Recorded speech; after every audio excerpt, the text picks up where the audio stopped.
Oi, aqui no Brasil. Meu nome é Camila e eu sou Analytics Consultant do Tier 2 de IDE.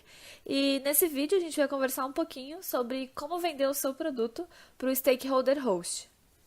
Então a gente vai conversar um pouquinho sobre qual é o discurso de venda que a gente deve usar para esse stakeholder, como abordar esse stakeholder e também como quebrar algumas skills que são muito comuns entre eles.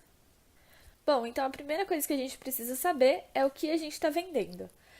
O Lar Global é uma experiência baseada em aprendizados multiculturais e conexões através da hospedagem de voluntários internacionais. Então, esse é o principal discurso que você tem que ter quando você for vender o Lar Global para qualquer pessoa. Eu trouxe aqui para vocês alguns pontos de coisas que vocês podem fazer e devem fazer quando vocês estão vendendo o Lar Global e também alguns pontos de coisas que não devem ser feitas. O primeiro ponto, e o ponto que vocês têm que se agarrar muito, é tratar a Lar Global como se fosse um projeto e não como se fosse uma demanda que está acontecendo ali agora e que precisa ser resolvida. E aí, isso significa principalmente não abordar stakeholders a partir do desespero. Pelo amor de Deus, hospeda o meu EP porque ele chega hoje e ele não tem host.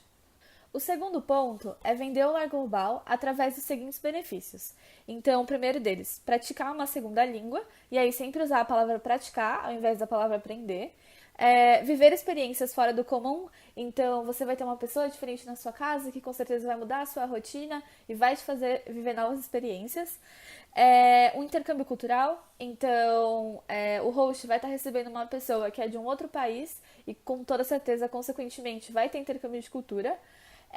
Estabelecer relações internacionais, então conhecer pessoas de todo mundo. E por último, viver a diversidade. E aí, uma coisa que também é muito importante, é sempre bom ter em mente quais são os requerimentos que uma pessoa precisa para ser host. Então, o primeiro deles é ter disponibilidade para hospedar o EP de 6 a 12 semanas, ter um lugar para esse EP dormir, então não necessariamente precisa ser um quarto sozinho para ele. O terceiro ponto é o acesso a lugares comuns da casa, então o EP tem que ter acesso a todos os lugares da casa e poder andar livremente. O quarto ponto é o acesso à água e energia, então sem que ele pague por isso. E aí o último ponto é que é uma experiência voluntária, então não é uma experiência paga. E em relação ao que não fazer, são três pontos muito básicos. Então, o primeiro deles é não tratar a Global como um projeto. Como eu já expliquei anteriormente, é importante que ele seja tratado como um projeto.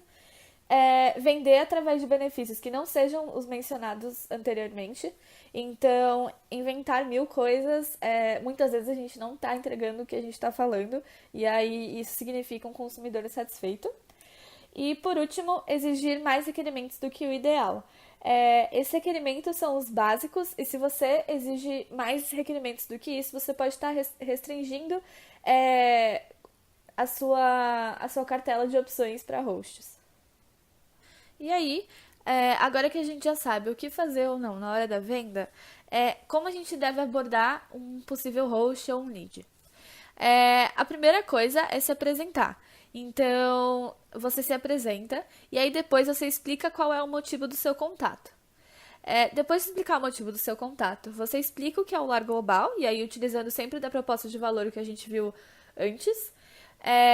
Fala sobre os benefícios, quais são os requerimentos, as características do EP que você quer que aquela pessoa hospede, e no final você valida a conversa. Então pergunta se essa pessoa tem interesse ou não de participar do projeto Lar Global.